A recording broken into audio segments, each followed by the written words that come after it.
سے بے رغبت دنیا سے کٹ کر صرف اپنے خالق کی عبادت میں مشغول ہے.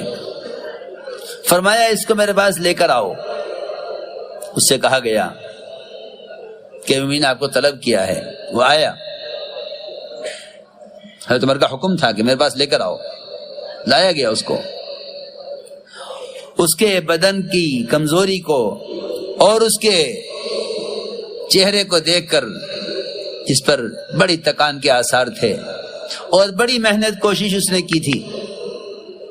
عمر رضی اللہ دیکھ کر روئے اس کو دیکھ کر. لوگوں نے کہا بھی نہیں, آپ ایک راہب کو دیکھ کر کیوں رو رہے, اس کو دیکھ کر آپ کیوں روئے؟ فرمایا حضرت عمر رضی اللہ تعالیٰ عنہ نے کہ مجھے اس کو دیکھ کر رونا اس لیے آیا, مجھے اس کو دیکھ کر رونا اس لیے آیا کہ اللہ رب العزت نے ایسے ہی لوگوں کے بارے میں فرمایا ہے. اللہ نے ایسے ہی لوگوں کے بارے میں فرمایا ہے. هل اتاك حدیث الغاشیہ وجوہ یومئذ خاشعہ عاملۃ ناصبہ تصلی نارا حامیہ.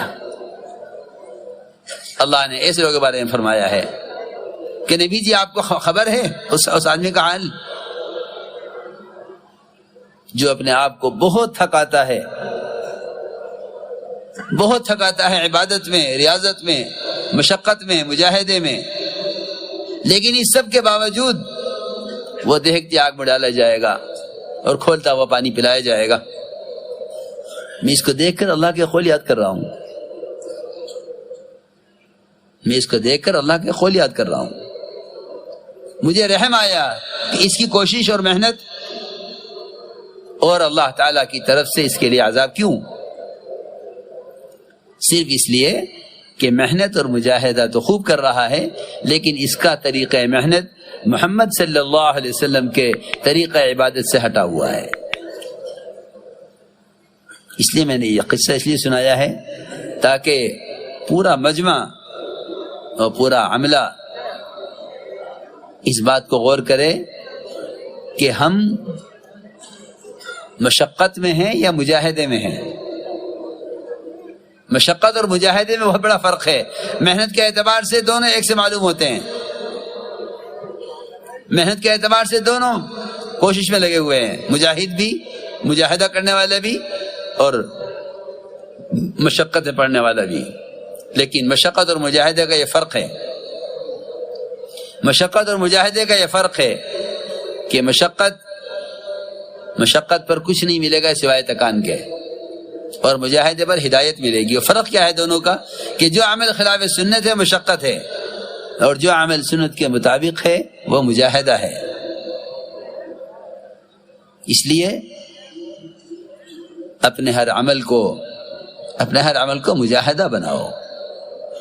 مجاہدے پر ہدایت کا وعدہ ہے, مجاہدے پر ہدایت کا وعدہ ہے. اس لیے میں نے عرض کیا کہ جتنا دنیا میں فساد ہے,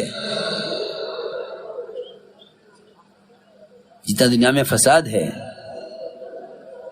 اس سارے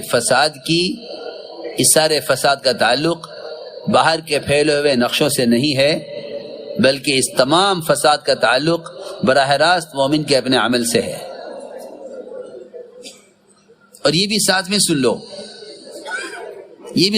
لو کہ دنیا میں جتنے بھی تغیرات ہیں فساد کی شکل میں, بارشوں کے رکنے میں, زلزلوں کے آنے میں, مقدمات کے بڑھنے میں, تجارتوں میں نقصان کے, جتنے بھی حالات عالم میں ہیں ان سب کا تعلق صرف اور صرف مسلمان سے ہے. اغیار سے ان تغیرات کا کوئی تعلق نہیں ہے.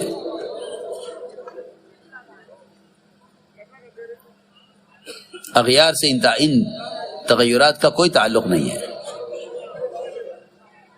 یہ میں اس لیے عرض کر رہا ہوں کہ جب بھی مسلمان کسی حال سے گزرتا ہے